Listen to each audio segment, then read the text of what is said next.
گزار ہوں قبلہ اسلم صاحب کا اور قبلہ کے پاس سب کا، تمام علماء بزرگان کا کہ جنہوں نے اس قابل سمجھا اور مجھے بھی شرکت کا موقع دیا کہ میں بھی شہزادی کے تم جڑے ہو کیا؟ حق کے بارے میں لوگوں کو کچھ پیغام پہنچا سکوں۔ شروعات اعوذ باللہ من الشیطان الرجیم، بسم اللہ الرحمن الرحیم، الحمدللہ الذی جعلنا من العبد عبید علی ابن ابی طالب ومن ذریت فاطمہ الزہرا سلام اللہ علیہا،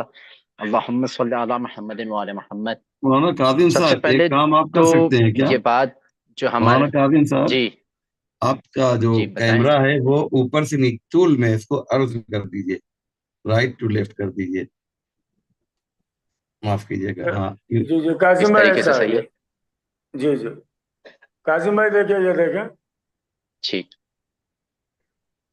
اب جزاک اللہ، بالکل بسم صحیح اللہ ہے۔ بسم اللہ بسم اللہ بسم اللہ۔ تو ہمارے بزرگان نے تائید کی اور بتایا کہ کس طریقے سے اور زمانے کو شہزادی کی صلوات اللہ علیہ کی طرف رغبت حاصل ہوئی، اور کس طریقے سے، چونکہ میں نے اپنی تمام زندگی، جو علی عباس بھائی بہتر جانتے ہیں کہ میں نے گونڈی میں گزاری ہے، اور ہمیں اس چیز کی رغبت جو تھی وہ والدین کی طرف سے تو ملی، پھر لاک ڈاؤن سے پہلے کچھ سال پہلے سے ہمارے یہاں کچھ 18 مجالس کر کے ایک جلسہ برگزار ہوا، لوگوں نے مجلس 18 مجالس مسلسل شروع کی، اور اس چیز نے بھی تمام ینگسٹر کو اپنی طرف رغبت دی اور لوگ اس کی طرف کھینچتے ہوئے چلا ہے۔ ان کا ایک مشہور سلوگن تھا ہو کل فاطمہ، یعنی شہزادی کونین صلوات اللہ علیہ کو کس نے مارا، یہ ان کا بہت مشہور سلوگن ہے۔ اور ہمیں چاہیے بھی کہ جب ہم ایام عزائے فاطمہ صلوات اللہ علیہ میں شرکت کریں، یا جیسا کہ ابھی قبلہ نے کہا کہ ممبر سے فنی خطابت کی ضرورت نہیں ہے، جہاں تک کہ انوار فاطمہ جو کتاب ہے اس میں نے پڑھا ہے کہ شہزادی کونین صلوات اللہ علیہ کے 100 سے زیادہ اسماء مبارک ہیں، جس میں انہوں نے 100 اسماء مبارک درج کی ہیں۔ اور اگر ہم لوگوں کو ان اسماء مبارک کے بارے میں بتائیں، جہاں ایک اسماء مبارک ہے جس میں امام صادق علیہ السلام نے ارشاد فرمایا کہ شہزادی یہ کونین کوكب دری ہیں تمام دنیا کی عورتوں کے درمیان، بیار الانوار میں یہ روایت درج ہوئی ہے۔ تو یہ روایتیں بھی اگر ہم لوگوں کو بتائیں کہ کس طریقے سے شہزادی کونین کوكب دری، اور واقعی جو شخصیت ایک کوكب دری کہلاتی ہے، جو بطول کہلاتی ہے، اور جو عذرا ہے، جو فاطمہ ہے، اگر وہ شخصیت دربار میں کھڑی ہیں اور لوگ غور و فکر کرنے والی بات ہے، جب یہ بات ہم ممبروں سے بیان کریں گے کہ شہزادی کون ہے، اور خود ان کی سمان حیات اور ان کے رویہ کار کیا تھا، کس طریقے سے شہزادی کو باخدا ہم سب آشنا اس چیز سے کہ کوئی ضرورت نہیں تھی وہ چند درختوں کی شہزادی کو، مگر جو اہم پیغام شہزادی پہنچانا چاہتی تھی ان لوگوں کو، اس پیغام کو ہمیں چاہیے کہ ان ایام مخصوص میں لوگوں تک پہنچائیں۔ جو ہمارے علماء اکرام ہیں، میں نے علی عباس کی خدمت میں عرض بھی کیا کہ میں نے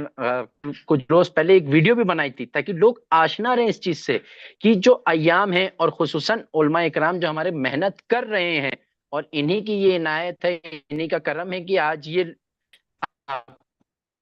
آپ کو شادیوں سے دور کرنا شروع کر دیا ہے، کہ مطلب خوشیاں نہیں منا رہے ان ایام میں، اور برتھ ڈے نہیں منا رہے اپنی، کیوں؟ کیونکہ اگر ہم اس کو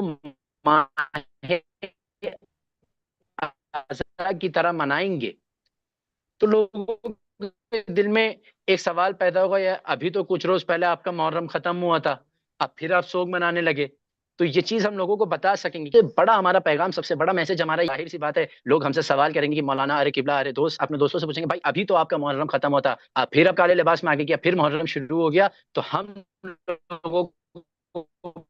بتا سکیں گے کہ نہیں، محرم نہیں شروع ہوا، بلکہ رسول کی وہ جو چہیتی بیٹی تھی جن کے احترام میں رسول خدا صلی اللہ علیہ وسلم خود کھڑے ہو جایا کرتے تھے، آج اس کی شہادت کے ایام ہیں، اور اس کی شہادت کے یہ روز ہیں، کس طریقے سے پھر وہ سوال کرے گا کہ اچھا رسول کی بیٹی کو، پھر وہ سوال کرے گا کس طریقے سے قتل کیا گیا، کس نے قتل کیا۔ تو یہ ایک فلسفہ ہے ایام عزائے فاطمیہ کا، جو علی عباس صاحب نے موضوع چنا کہ فلسفہ کیا ہے، یہ سب سے اہم فلسفہ ہے کہ ہمارے لباس سے اور ہماری عزاداری سے لوگوں کو یہ چیز آشنا ہوگی کہ لوگ پہچانیں گے کہ شہزادی کا بیٹی، شہزادی صلوات اللہ علیہ کا قاتل کون ہے، اور کون تھا رسول کی بیٹی کا حق چھینا اور کس نے رسول کی بیٹی کو اذیت دی. ایک روایت رسول خدا صلی اللہ علیہ وسلم سے بحار الانوار میں ملتی ہے. رسول خدا صلی اللہ علیہ وسلم سلمان سے کہتے ہیں، سلمان بس وہ جنت میں جائے گا، اور جس نے بھی میری بیٹی کو ناراض کیا وہ